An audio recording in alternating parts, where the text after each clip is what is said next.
ক্ষেপণাস্ত্র বানানোর কারখানা আরো বড় করেছেন উত্তর কোরিয়ার সর্বোচ্চ নেতা কিম জং উন।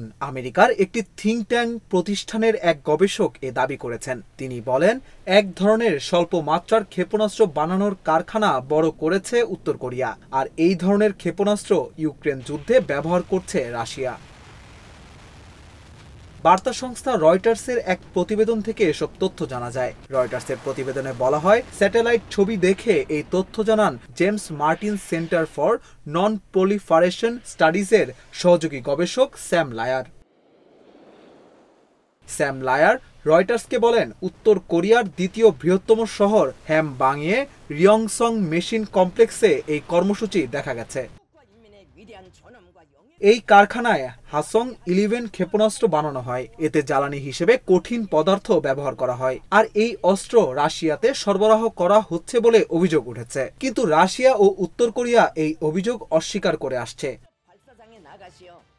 ক্ষেপণাস্ত্র বানানোর কারখানা বড় করার ব্যাপারে জানতে চাওয়া হয় জাতিসংঘে উত্তর কোরিয়ার মিশনের কাছে। তারা এই ব্যাপারে কোনো মন্তব্য করতে রাজি হয়নি। রাশিয়া ও উত্তর কোরিয়ার মধ্যে সামরিক সহযোগিতা বৃদ্ধি পাওয়ায় পশ্চিমা দেশগুলোর উদ্বেগ বেড়েছে। গত জুনে কিম জং উন ও ভ্লাদিমির পুতিন একটি সামরিক সহযোগিতা চুক্তির মাধ্যমে নিজেদের জোটকে আনুষ্ঠানিকভাবে সুদৃঢ় করেছেন।